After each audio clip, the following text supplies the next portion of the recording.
Good afternoon, and thank you so much for joining us for this Achates live session on Thursday, the 10th of February. Today, we're going to be discussing the role of mass giving and whether the arts should be moving towards a model that, as we know, has historically been associated with more mainstream third sector and charitable causes. The discussion is going to be chaired by our director, Caroline McCormick, who I'll hand over to just in a short while. My name is Deborah Larwood. I'm the Director of Development at Achates. We're a creative consultancy with a holistic approach to recruitment, fundraising, and strategy development. We take our name from Greek and Roman mythology. Achates was the close friend and loyal advisor to Aeneas. So we think our name quite neatly describes the relationship that we offer to our clients in the cultural sector. We set up Achates Live to support the sector, bringing fundraisers and other arts professionals together in order to discuss key topics and also to enable you to help and support each other. It's fair to say that Achates doesn't necessarily have all the answers, but what we do have is an overview of the cultural sector, and we're incredibly passionate about using that perspective and role in a supportive way. Our live stream started as a way for us to support the sector during the first lockdown, and it's continued on a regular basis since then, driven by the topics that you, our viewers, have requested. Today's session, as I mentioned, will be focused on mass giving. Throughout the pandemic, we saw many cultural organisations take the opportunity to restate the case for culture, the impact made through the arts, and the crucial role that philanthropy plays in ensuring that our rich cultural sector can continue to develop and to thrive. As we now begin to come back to live events and performances and in-person cultural participation, what are the opportunities to continue to cultivate that culture of mass giving? We thought that taking some time to reflect on the lessons that we've learned and the skills that we've developed along the way, as well as exploring how we can build on the work to foster a culture of mass giving, would be a very timely area to focus on together today. And just to say finally that all of the information that we share in today's conversation is of course live and current at the time of broadcast. Now, I'm delighted to be able to welcome our special guests who will be exploring this topic with us today.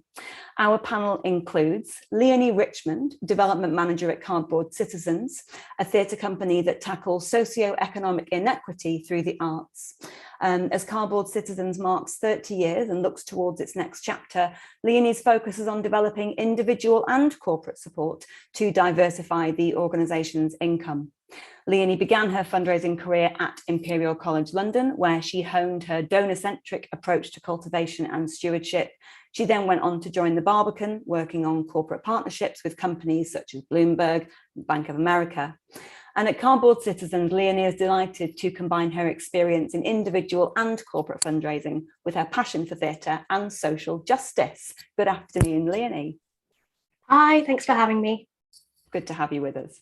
Next up is Lieve Nilsson, a global sector strategy lead at Spectrix, where Lieve ensures the business is enabling arts and cultural organisations to develop and deepen relationships with its donors and audiences. Prior to joining Spectrix, Lieve held fundraising roles at the Royal Court Theatre, the American Conservatory Theatre, Chanticleer and Yale Repertory Theatre. With more than 15 years of fundraising experience, Lieve has been privileged to facilitate meaningful donations of virtually every size and steward donors at all levels. Great to have you with us, Lieve. Absolutely a pleasure, thanks. And thirdly, we have Robin Masson with us, Individual Giving Manager at Opera North in Leeds.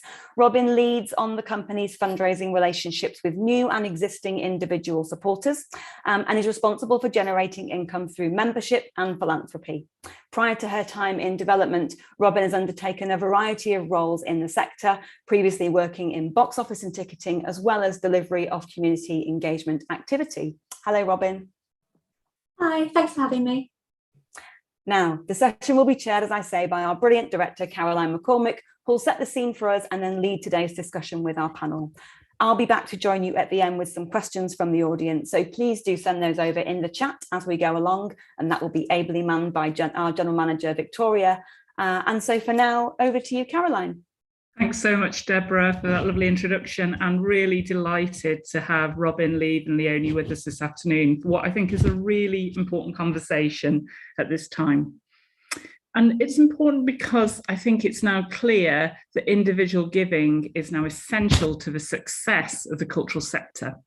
The last data set we have, which is the Private Investment in Culture Survey from 2019, and as you know, that data set's being redone at the present time, shows that individual giving continues to be the largest form of private investment. It's 43% of the 545 million that comes to arts and culture through corporates, trusts and individuals. Grants from trusts and foundations are 38% and business investment just 18%. And I think we're all expecting to see a variation on that in the new data that comes. And within that 545 million, we know that, of course, that 60% of it goes to the 50 largest institutions.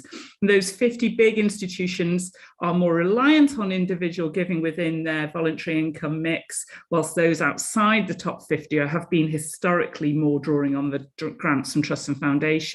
So if small to medium-sized organisations outside of that top 50 are to grow, individual giving is clearly going to be essential to them doing so. And whilst regionally, individual giving makes up on average about a third of the voluntary income for organisations, and trusts and foundations nearly half, in the capital, income from individuals represents 50% and trusts and foundations just 34%.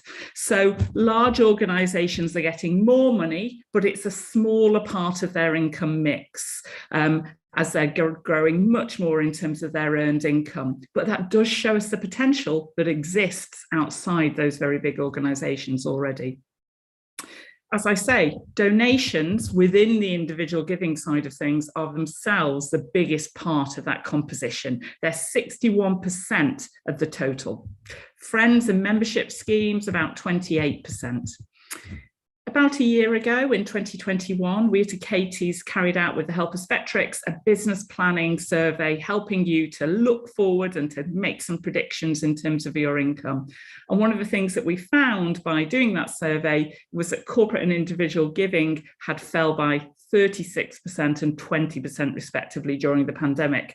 And whilst on average, organisations had sustained their major donor and their corporate partner bases, those ones where there's a deep connection and relationship at pre-COVID levels, and they'd also run many one-off public donation campaigns and successful ticket conversion schemes. I'm sure we'll be hearing some more about that in a moment. The shift from transactional to philanthropic giving, which the pandemic has required because we've had to talk about who we are, our purpose, rather than focusing on sales and tickets, has resulted in a decline overall, but a transition towards that more philanthropic approach. So it's important to understand the transition that took place during COVID in the longer term context. This doesn't mean that individual giving doesn't work if it's not transactional. In fact, the reverse. I think what we've learned is that it can be sustained even in the most trying of circumstances when there's a real relationship there. So, two key factors are really important to understand this shift and where we've got to this point. As we know, in the UK, there is this legacy of the fact that historically we have been state funded in the arts and cultural sector. And that's meant there's been limited awareness of public support for the arts being absolutely essential. So really, in many regards, we're still in the foothills of making this transition and making this journey.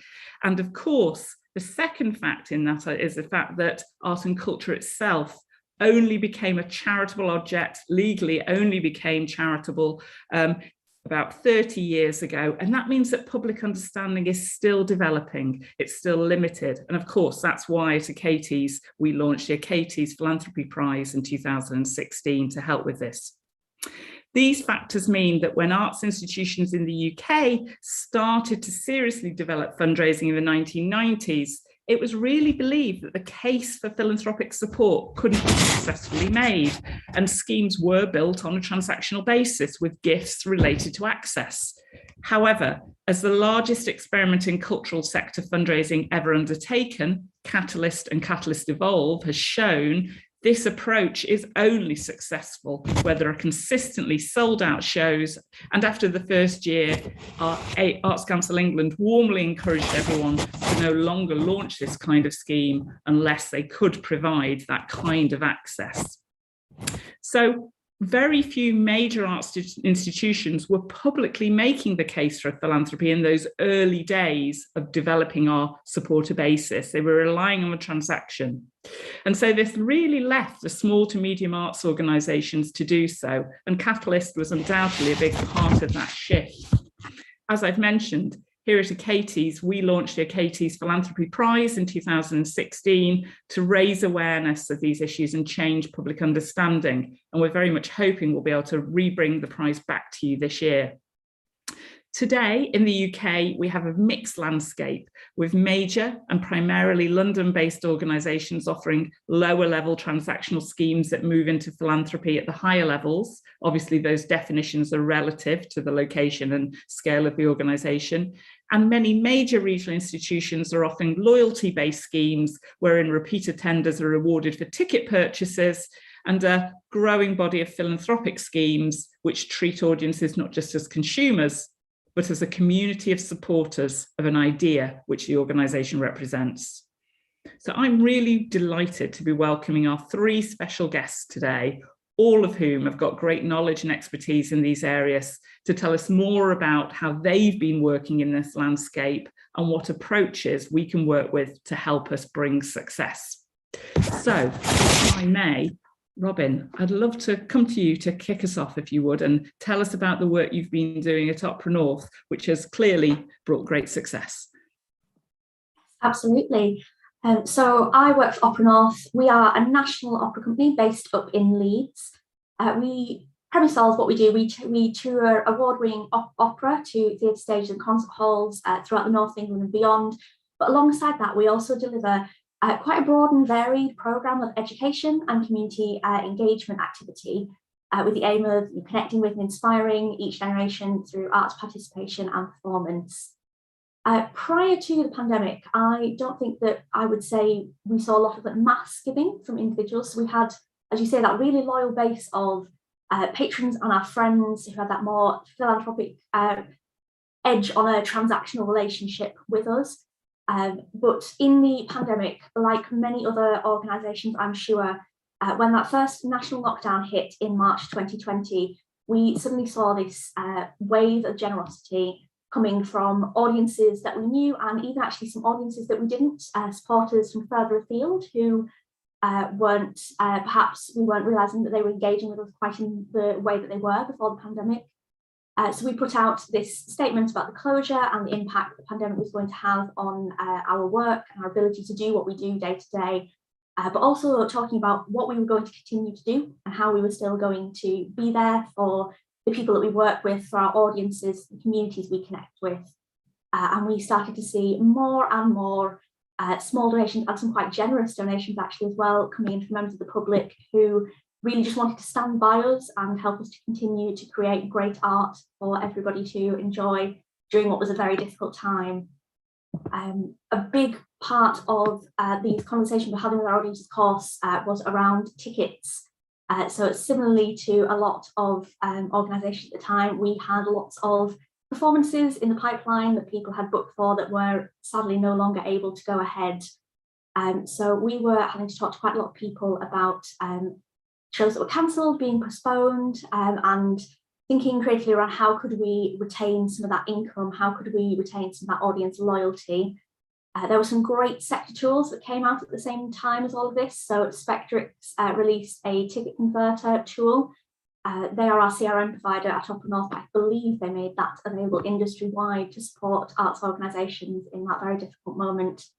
So initially we were doing this communication by email, and we were sending out emails with this decision for the audience member to make. Would they like to have a refund? Would they like to leave some value for credit? Or would they like to make a donation out of the money that they had already paid us to attend a performance that was now cancelled?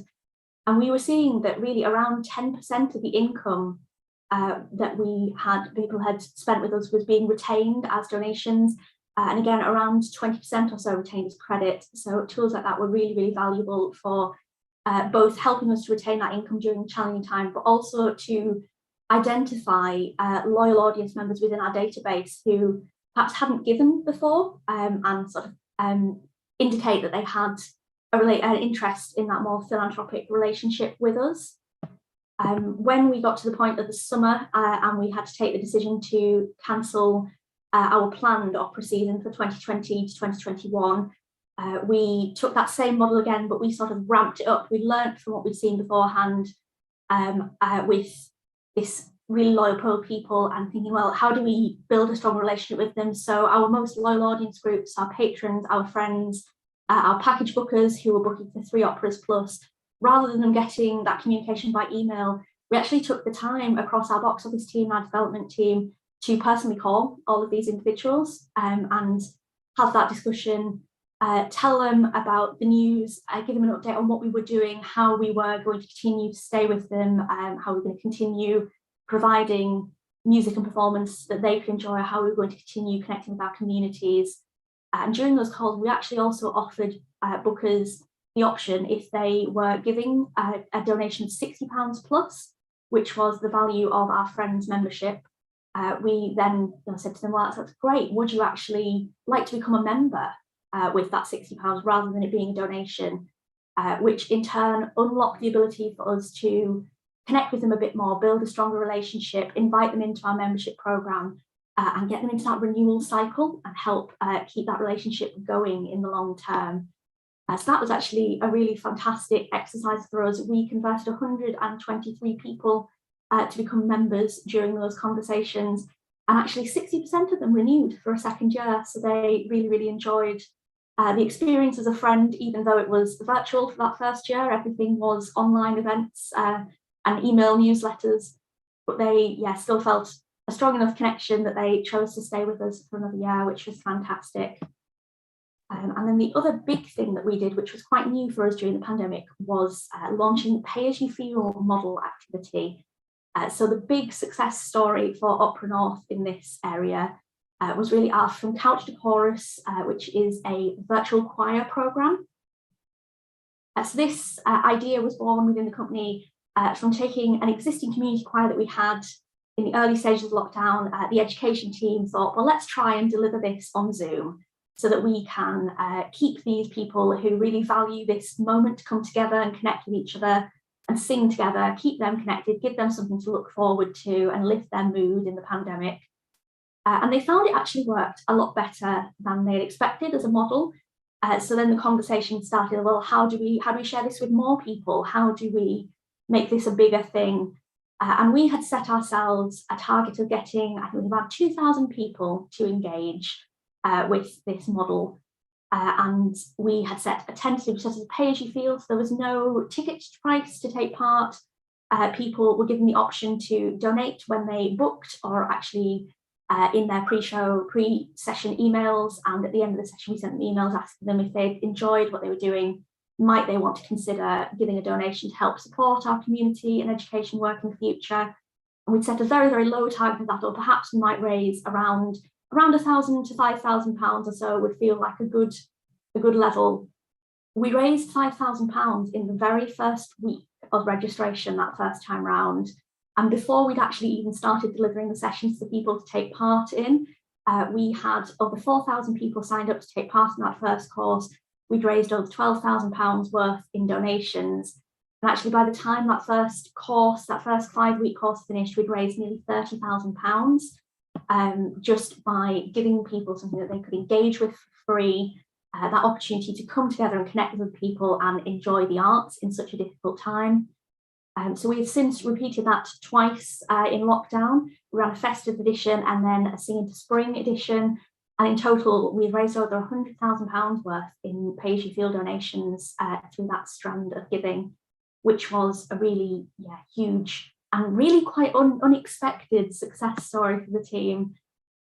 Going forwards, our top priority really is about how we continue to engage with these donors. So we got so many wonderful new first-time donors through the door, and building that connection and keeping them with us, helping them understand the impact of their support and motivating them to continue supporting us is a huge thing for us. So these days we have much more active monitoring on first-time donors. We've got some segmentation set up to help us identify these people, And what we do now is we look for opportunities to engage with them more often. So we quite regularly invite them to come and join some of the virtual events that we're doing for our patrons and friends, giving them a little taster, and then follow up with an ask to, if you've enjoyed that, maybe you might make another small donation, or maybe you might like to become a friend yourself. And we're also looking in the future to start delivering bespoke events for this audience group, which might help deepen that connection and give them a bit more of an introduction to what we do as a whole, rather than just that first bit of activity that's made that connection with them. And then, of course, pay-as-you-feel activity, I think, will stay with us in the long term. From Couch to Chorus is currently open for registration. We're bringing back our first season again since lockdown. This is our first one since sessions like this have begun being delivered in person again. We're not seeing quite the same tsunami of support as we had before, but we're still seeing really strong interest and a healthy just over £7,000 raised again so far. So it's clearly still an avenue that we are clearly keen to pursue. I think it's likely that we'll start to test this model a lot more on in-person activity as well and see how it goes there. Well, many congratulations to you, Robin. Bravo. I think that's a fantastic story. I personally can't get enough of these stories of success where people have really transitioned into new models and tried new things during the pandemic. So great stuff, really wonderful to hear. And it's also really lovely to hear about your very bespoke approach. I mean, what I love is how you clearly got that sense of community and that culture of fundraising in the organisation, getting everyone to pick up the phone. I bet many people would just absolutely surprised and delighted to receive that call. It's absolutely super. Now hearing how you're thinking about that group continuing in a very bespoke way is lovely. It's really great to hear. And Liv, just lovely to hear how valuable Spectrix has been in that process as well. I know that you've won awards and had all sorts of accolades for the work you've done in the pandemic, but never better than hearing it from an ARCS organisation, I'm sure. So that creates the perfect segue for me to hand over to you, Liv, if you would. Thank you. I mean, just to begin with, Spectrix, we are a lot of things, but we are a ticketing system. We're a CRM system, which stands for Customer Relationship Management, but I like to say Donor and Customer Relationship Management, and much, much more.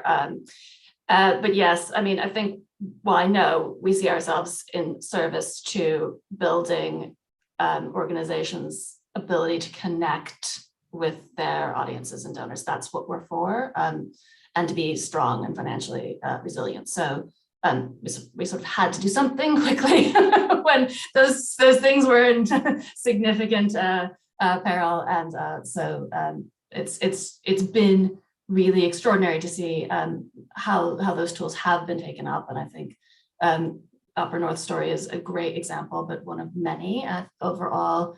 In, I think, really just the first couple of months after lockdowns were announced, a bit over 6 million monetary units of dollars, pounds, or euros went through that system and were retained one way or another by other organizations using it. So that was very exciting. But I think I might personally go back a little bit further, way back to the 2009, let's say, and where I was began working in venues to encourage fundraising, or actually I was about the middle of it. But I was working at American Conservatory Theater in the States. It's one of my first, but not first roles, fundraising with individuals. And in that context, in the States, you know, which I did not question, we were consistently asking for donations from everyone who we came across, and consistently getting those donations. So when I was at American Conservatory Theater, which was a relatively large regional theater, you know, we'd be talking about in the neighborhood of, you know, $1 million a year just from, you know, donors under $250. When I'm, you know, because we're talking about the context of small organizations as well, Chanticleer was a small organization, and yet there, you know, hundreds of thousands coming through from, you know, hundreds and hundreds of and thousands of people. So for me, that was just always the way that you fundraise. It was great for other reasons too. It would mean that you had, as Robin was just talking about, identified the people who are most passionate about your organization, and what enormous resource that is, just having a list of people passionate about you. You could do all sorts of things with, which obviously you're starting to do, Robin, which is great. So anyway, fast forward to about 2015, I moved here to the UK, and there was real skepticism, enormous skepticism, that it was morally correct to ask for money for the arts, that it was feasible or even worth trying on both of those fronts. So the terrible experience that we've had has had one silver lining for me, is that it's absolutely proved my instinct that of course it's all right to ask for this. We're doing this for the good of our communities, to be correct. That not only great stories from Upper North here, I'm sure Harvard citizens will have some great stories of their own, but up and down the country, everywhere, we've heard amazing stories, and stories, especially where you hear what people are actually not all that concerned about the benefits that they're receiving in exchange, really talking about, like, they are speaking from a philanthropic point of view to us about why they were making these donations and are making these donations. So that's been vindicating, sure, but also just really important to me, because again, I'm here because I think it's important to connect people to these organizations. And what better way to show that people are connected is through a philanthropic donation. I can go on and maybe we'll, if we have a little bit of time later, about some of the sort of beyond financial reasons why you might want to do that, which I'd be happy to get into if we have time. But even if it's only financial, it's important. It's really important. But it goes beyond that. I think there are reasons that are in line with thinking new about DEI. They're thinking about our communities and thinking about our bigger funders and how we're demonstrating to them that we are actually part of the communities that we claim to serve. So anyway, with that, I will I will yield some time, but look forward to keep talking. Thanks, Liv. And I think you've got such an interesting perspective, having had that US-UK context. I mean, I can only imagine the shock when you arrived in the UK, just as that debate was really landing afresh, as Catalyst was being launched, etc. And I think what you've really sort of evidenced is it's easy for us to underestimate our audiences and the degree to which they do understand, the sort of degree to which they do care. And I really like your second point, which is, I think, if I may, saying money is a form of power, and actually our communities really understand that and want to be part of our communities. And I'm always endlessly fascinated about the embarrassment about asking for individual donations. I always think, well, if you're just asking for money, maybe you should be embarrassed. But if you're inviting people into your community and ceding a form of power and creating that, then why would you feel embarrassed about that? That's actually something really exciting. So yes, really interesting stuff to come back to there. So thank you. And Leonie, it's really fantastic to have you with us this afternoon. And I've been lucky enough to watch you go on your journey through Cardboard Citizens to achieving success, really from a really different starting point. So I'm really looking forward to hearing a bit more about that this afternoon. Over to you. Thanks, Caroline, and thank you so much for having me today. When I received the invite, I started to think about how I interpret the concept of mass giving, and I think there are several things that come into it. So I think that if our goal is to reach as many prospects as possible, then I think the key to mass giving is about having an inclusive and democratic approach to fundraising. I think the phrase mass giving can initially evoke thoughts of direct mail appeals and crowdfunders, but I think that mass giving can also be thought of as a fundraising frame of mind, characterized by inviting and encouraging philanthropy in multiple forms and being agile and open, fundraising according to the ways in which donors feel most comfortable and most enthusiastic to give. So my experience of mass giving includes online and phone campaigns, and I found that the key to a positive mutual experience with donors in those contexts is to be agile, flexible, and human. I started my fundraising career as an alumni fund caller when I was at university. I was in a call room with 50 other students calling alumni all over the world, which was fantastic. We had a kind of leaderboard that we would mark when we got a donation, and I was proud to have solicited the most donations in one campaign. And I believe that that was because of the way I approached the calls, which was being ready to listen and respond in the moment and excited for each one to be entirely unique. Of course, having one-to-one phone conversations allows for this level of bespoke communication. And even then I had a basic script that I would start with, editing certain fields to give an air of personalization. This medium lended itself to communicating with donors one at a time, which is of course not possible with most campaigns. However, I believe that to be successful, the same effect needs to be replicated with all campaigns. Cardboard Citizens recently participated in the Big Give Christmas Challenge, the UK's largest online match funding campaign. Over the course of a week in December, online donations to a charity can be matched by a charity's donors and by a Big Give champion funder. I'm thrilled to say that we raised over 3 times our original target in our 2021 campaign. Our initial target was £12,000 and we were able to raise £28,000 through the Big Give platform and a further £14,000 in additional donations directly to us, taking us to a total of 42,000. More than 70 donors came together to achieve this. And I think the key was including all relevant audiences in the campaign and making the campaign feel like it was designed with each audience in mind. We involved 10 different stakeholder groups in the campaign, each with a slightly different cultivation journey, using 6 different mediums of communication. I think that often campaigns like this can be thought of as public campaigns that use social media and mass emails aimed at general audiences and existing individual donors giving modest amounts. But I think that using it as a moment to bring your whole community together, involving all stakeholders and supporters, including major donors and corporate donors and other groups such as former trustees and even former staff, means that each group leverages support from one another and that momentum is created around the campaign.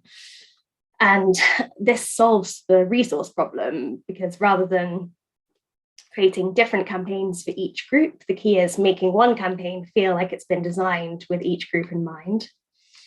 I look forward to speaking more about this and what I learned to further improve our mass giving approach at Cardboard Citizens. I think that my key learning from all of this is that mass giving can evoke ideas of a one-size-fits-all kind of blanket approach, but I think that the key to mass giving is about making the universal personal and vice versa. Fantastic, Leonie. And I love your opening statement of mass giving being a frame of mind and approach. It's really wonderful to think of it in that way. That's so nice. I'm definitely going to take that. And I think it's so interesting that you started with that university, that academic context, which, as you say, often is very well resourced, but it gave you some principles to work with that then you were able to reinterpret and reapply. I always think that's a sign of a really good fundraiser, is when they can take what they've learned from one situation and then reapply it in another. And just really brilliantly how you solve that resource problem by, if I may, taking an audience informed approach and really targeting and thinking what each one of those groups wanted. So really fantastic. Thank you all 3 of you for that overview. I think there's some really exciting things to work with there. I'd love to just put a couple of questions to you before we open up to our chat, which I know is busily humming. I'd like to start with you, if I may, Robin. I'm really interested in what advice you have for small to medium-sized organisations in terms of laying the groundwork for a mass giving campaign. What would your suggestions be on that? Gosh, so it's a really good question. I think my top piece of advice would be to make sure you have a plan in place for when people start to give you. If you're anticipating a high volume of donations, what's your plan for how you make sure these people feel valued and acknowledged promptly? How do you make sure they know the impact of their donation? What is the next, what's the steps, what the journey you want them to go on afterwards? You know, is this a sort of a one stop and done, or do you actually want to be lining them up for what comes next? I think it's so easy to get into the detail of, you know, what is the ask, how are we going to make it? And then to actually find yourself, a bit like we did with From Couch to Chorus the first time around, with a huge volume of people, and you go, oh gosh, we need to do something and make sure they feel well looked after and loved. So yes, having thought your plan through from beginning to end, I think. That's great advice, Robin. And I think, Lieve, that will really resonate with you as well, because all the years that we've worked together on the Achates Prize, very often we've seen people do brilliantly getting a donation, but then not knowing how to take that forward in a strategic context from there. And very often when people haven't been shortlisted, that's been the reason. So really good advice there. Lieve, what would you want to add to that? I think I always like to, this is a plus and a minus depending on the circumstance, always end up asking why first. I think sometimes you can go a little too far into the why, but pretty much all the time, if you don't understand what you're trying to achieve here, you might not set up, you might not be asking the right questions to be setting yourself up for success. So, I mean, I can think of a lot of possible reasons why you'd want to set up a mass giving program. Maybe it's revenue. Maybe it's building a donor pipeline. Maybe it's demonstrating your values about being integrated with your community. Maybe it's thinking deeply about sort of the inherent ways that only asking a few people has caused your organization to not be aligned with your community, your funders to not be aligned with your community. It may be that, yeah, you're just trying to enable a connection. It may be that you read that a series of small donations over the course of a lifetime are the best indicator of a planned gift that you could ever find, and you think maybe that's what I want, where I want to end up with my. There are a number of things that you might want to do. I suspect it'll probably be some combination of those and maybe others. Having those in mind ahead of time will help you set up the right strategy to ask, thank, steward, move people along. If this is a one-off, and I don't recommend that so much, a one-off campaign for a big splashy event, and that's it, then you're probably not going to develop an idea about how you're going to continue to build that relationship. On the other hand, if you're thinking about that planned gift, you probably are. So yeah, I think everything Robin said is right. But yeah, just start with why, and then build backwards, build the tools you need, build the relationships you need, build the messages you need from there. Such great advice, and really interesting from you having that US UK context, because of course in the UK one of the things that always troubles me is how short term we are, partly because ironically we don't have the big endowments that enable us to take risk. So everything is about what's the low hanging fruit, what's the efficiency, and I think what you're really doing there is saying raise your head a bit and really think about that medium term strategic context, because when is a good time to invest? And we've seen that with legacies as well, equally people never quite getting round into investing in that, and then 10 years down the line, they're no further on. Absolutely. So yeah, really good advice, Lieve.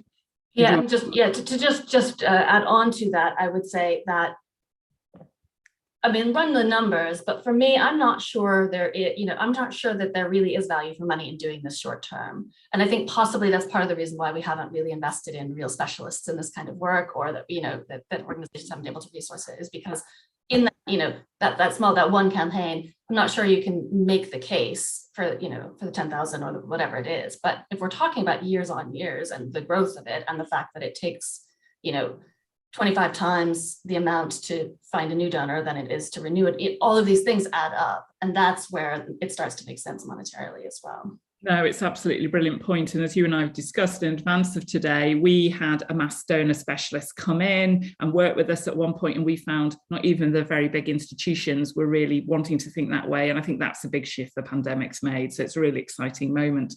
Leonie, love to hear about this from your perspective. What would your advice be? I mean, having just gone through this in real nuts and bolts terms, you're really there, ready to share some of your ideas.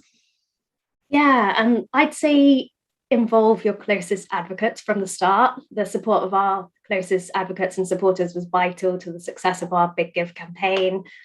They shared the campaign with their networks, and that was how we were able to reach a lot of the donors that ended up giving to the campaign. If you have close supporters and advocates, they'll want to help you make your campaign a success, and they'll be pleased to be asked for their help in spreading the word. And in terms of the Big Give, we also got in touch with our closest supporters a few weeks before the campaign started, asking if they would like to pledge a donation towards the campaign. Because the Big Give is only a week long, it was essential to contact them in advance to give them time to digest the message. We received 18 pledges of support or expressions of interest prior to the campaign, which created a sense of security for us in the lead up and gave our donors time to consider our request and to respond. And I also think that the small or medium part of the question is key, because I think that there's a feeling that mass giving is something that larger organizations do really well, which is true, but I think there's a lot of potential smaller organizations can harness as well. I think that we're more likely to know our donors and stakeholders at all levels personally. So I'd encourage organizations to take advantage of this to effectively segment stakeholders and be as bespoke as possible with communications. And if you have a personal connection with a couple of people in each stakeholder group that you're targeting, you can use what you know about their motivation for giving, the types of comms they respond best to, and how they like to give to help inform your communication strategy for the audience that they're part of. And I think there can be more scope to experiment at a smaller organization and to stay agile. So, of course, give yourself lots of time to prepare your communications and get sign off on them. But also, I would say, measure your engagement and analyze your feedback from donors as the campaign kind of happens. And so that you can make changes to your approach, comms, or your messaging accordingly. For example, we added in some extra follow-up messages during the campaign week, and we had to adapt our messaging when we met our target. And I think it gave a feel of us communicating with donors in real time and bringing them on the journey with us rather than being marketed to. And kind of hand in hand with that, I think that when you're laying the groundwork for a campaign, thinking carefully about how you want to come across in your communications and designing your communications in an authentic way to the organization that you are. So if you're a small organization, kind of communicate like one, and if you're a team of one person, let them know that. Design your communications authentically and think about your tone and your messaging. So if a personal feel is key to mass giving, then I think that that's something that small organizations can do best, so that we have an opportunity to make the most of that. No, it's really true, isn't it? And I think we really saw in the pandemic organisations that adopted that really personal, warm style, and they were certainly the ones that I felt real affinity with in that moment. And, you know, again, it's that point you were making, Robin, about the personal approach there. So I think you've made an excellent point there, Leonie, which is about a campaign is fundraising and communications working together. That's fundamentally what a campaign is. So I'd love to hear your advice, all of you, about how do you get your communications team really engaged and getting ownership of an initiative, which, as you say, may feel like it's about small gifts. Robin, how do you go about that? It's such an important relationship, as you say, and I think for me the key thing is bringing my colleagues into those conversations as early as possible. So rather than it feeling like the fundraising team have created X campaign and now we want you to help us deliver it, involving them in those early conversations, you know, which of these messagings do we think feels the most authentic to us right now, which is the strongest case for support at this moment, helping to shape that messaging and how we're going to tell that story together. And then also once the campaign is sort of up and running and live, I think just remembering to keep celebrating the achievements together. So sharing across your entire wider team, how are things progressing, how well are we doing, taking stock to reflect together. And as Leonie was saying about, you know, if you need to change course, you know, your colleagues are going to have such valuable insights, and you know, make sure that you tap into them as and when. Yeah, that full culture of fundraising, that holistic approach. And I'm really interested to hear from you about this, Lee, because obviously that's very much the ethos I know you have at Spectrix. Yeah, well, absolutely. I can bring some of that experience and some experience on the ground working with marketing teams well and poorly, unfortunately.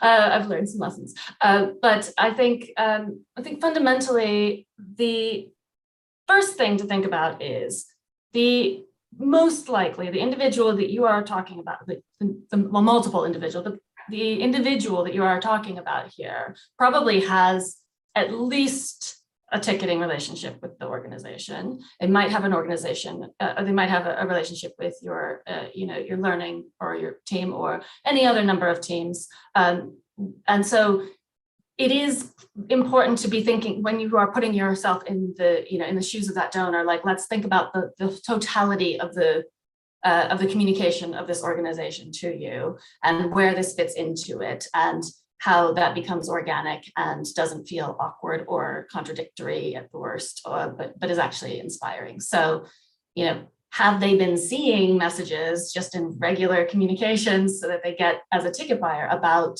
your education programs, if you're going to be asking them about education, so things like that, or, just if you've asked them to buy a ticket on one day, and then you ask them for a donation one day later, like, how's that going to be received? So some of that's just joining up the dots of the full experience of the customer, donor, person.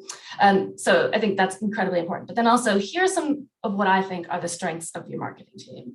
They're very often very good at building campaigns. And to do that, they're looking at channels. So Leonie was talking about being deliberate about, what's a phone call, what's an email, what's a letter. Yeah, Robin, you as well. Think about that holistically in the campaign. Think about your channels that you want to get your message across to. They can help you coordinate with that and make sure that it's coordinated with everything else. Think about your metrics. What are if you knew why you're doing it, then you've set up some success criteria that would tell you whether or not you're achieving your aims. How are they helping you to measure that and to shift course as you go along? So what are the reports that need to be set up? How are you thinking about segmenting? How are they supporting your segmentation efforts? If you know somebody, if you have information from a ticketing side of the business that needs to be in that segmentation, if you know they love the classics, then that's what you need to talk to them about when you're asking for, it's those things. So build up those segmentation models to account for it. So I think that those are the major things. I think, to Leonie's point, you have some really great resources in your in development or fundraising teams around really knowing, getting under the skin of your donors and really knowing what makes them tick. And so you're probably going to have potentially some different language, different tone that you think works. So that's where you really need to take the lead, I think, when you're crafting communications. And then, I cannot stress enough, like, this sounds like a lot of planning, because it is, because if you're thinking about this holistically, which you have to, it takes that. So as everyone's talking about, you've got to start early and work together. So couldn't agree more with that. Great advice. And I think one of the things that I would perhaps say is the cultural sector in this country has been, historically very introspective, not so good at thinking about its audiences. And of course, trying to think about your audiences during a pandemic when you're under massive pressure takes particular strength and resilience. So I think, again, hats off to everyone and the really brilliant job they're doing in this. And it really has laid a great groundwork. Leonie, a last word from you on this one before I hand over to Deborah from questions from our chat. Yeah. At SITS, development and communications sit in one team of 5 people, which works really well. And our Big Give campaign was really collaborative. We divided and conquered and exchanged expertise when it came to developing our comms. So as Lee was saying, I kind of led on engaging our supporters and close stakeholders, and my colleague Tom led on emails to our subscriber list and our social media engagement. And as with any project, it's important to agree on key actions and milestones and roles and responsibilities early on. And I'd also say that it's worth bearing in mind that while this fundraising campaign might be your main focus, your comms team will be juggling other priorities. So early and clear communication is key, as is managing deadlines and expectations realistically. And I'd also say make it fun. It's not every day that you get to collaborate this closely with your comms team. So I think take the opportunity to be creative together and bounce ideas off each other. And lastly, I'd also just say that having buy-in from your whole staff team and from our board was really vital to our success in the Big Give as a small organisation. So harness that team support, not just from your comms team, but from the whole organisation. Brilliant. Thanks, Leonie. That real fundraising culture across the organisation is a great message. Deborah, back to you. What are the things that are coming up? Thanks so much, Caroline, and thank you to our brilliant panel for a really enlivening and fascinating insight into the approaches and some of your key considerations for mass giving. We're really interested to hear from those watching remotely as to what tools you'd find really helpful to support you in your own mass fundraising. So please do feel free to add those into the chat as we go along. And yes, in the meantime, we've had some really interesting and thoughtful questions from the audience. I thought I'd pick up one just off the back of what Lee, you were talking about, segmenting of data, something which I think is often music to a fundraiser's ears.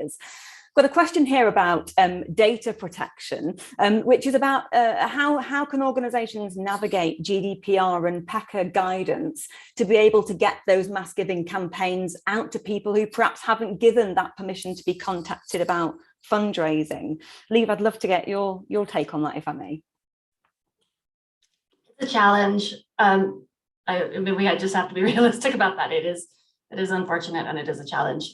I think that there are, I hope that you can get messages about why individuals might want to support your organization into every single communication that goes out from your organization, one way or another. You can think about how are you getting that message across in your in any marketing email, or even in a confirmation email about joining instructions for how to get into the theater that night. There's ways of thinking about what are those key messages that you're not asking. It's not a fundraising appeal, but where can you get those key messages about why you need support out there, and how can you get key messages about the ways that there opportunities that are available to support without, again, not fundraise, but informational. So obviously, be thoughtful, be careful about these things, but don't forget to lay the groundwork. And then there's, think about your channels. So yes, it's direct, PECA is about direct email marketing or, directed, targeted electronic communication. So when you're using, people's names and you're targeting them and you're segmenting, and then you have to be more careful. But there are other channels that are more general. And again, part of the process here is that once someone has given you a donation and has shown that interest, and make sure that you've got a really appealing opt-in for more communications about how they can continue to be a part of this family, community, whatever it is. Really, really vital point there. And once they have, don't ever let go of them. That's where this whole idea of keeping up the momentum goes, because it is that much harder to get a donor than it is a ticket buyer for many reasons, but also because of PECA and GDPR. So don't ever let go. That's my advice. Don't ever let go. Great, love that. Thank you, Lee. I'm very conscious of time, so I'm only going to be able to pose one more question. And it's about that culture of philanthropy and mass giving. The question is it possible to weave in that culture of mass giving with new audiences rather than perhaps focusing on your existing or core loyal individuals? Robin, I'd love to come to you on that. And then Leonie, if I can get your thoughts as well. Engaging your core audience in giving for the first time, but yeah, new audiences. It's a fun one. So I think we have seen some success with messaging around online activity, which was something that was a big new thing for us. So it's really helps us tap into our touring audiences, which are a group that we haven't had as much opportunity to do direct fundraising with before, because we didn't hold their data. So they, although we have donor data for people across the country, their ticketing relationship is with the external venue. So there was some interesting things with putting content online for first things around messaging a pay-as-you-feel message around live streams, which had a much broader impact. And yes, sort of seeing the return on that was an interesting thing for us. Great, thank you, Robin. And Leonie, any final thoughts on the mass giving philanthropy culture with newer audiences? I think it goes back to, for me, working with your communications and marketing teams to create a holistic journey for all audiences that are engaging with your organization. So thinking about ways to engage new audiences, in your work in general, which relates back to what Lee was saying about the GDPR issue as well.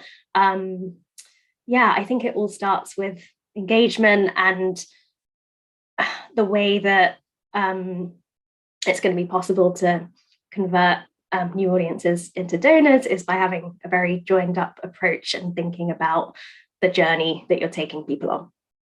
Yeah, absolutely. Couldn't agree more. Could not agree more. Lovely. Okay, well, on that very interesting note, I think we're probably ready to wind up the conversation today. I'd first of all like to say a huge thank you to our panelists, to Leonie, to Liv, and to Robin, and of course to Caroline for chairing what's been a really stimulating conversation and discussion.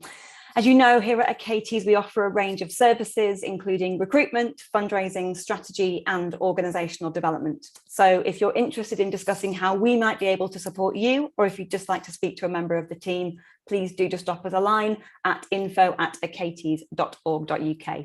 And finally, just to note that our next Achates Live event will be on Thursday, the 10th of March, where we'll be exploring strategies, approaches, and best practice around involving your board in fundraising. Very much looking forward to that. It just remains for me to say thank you so much again for joining us, and we look forward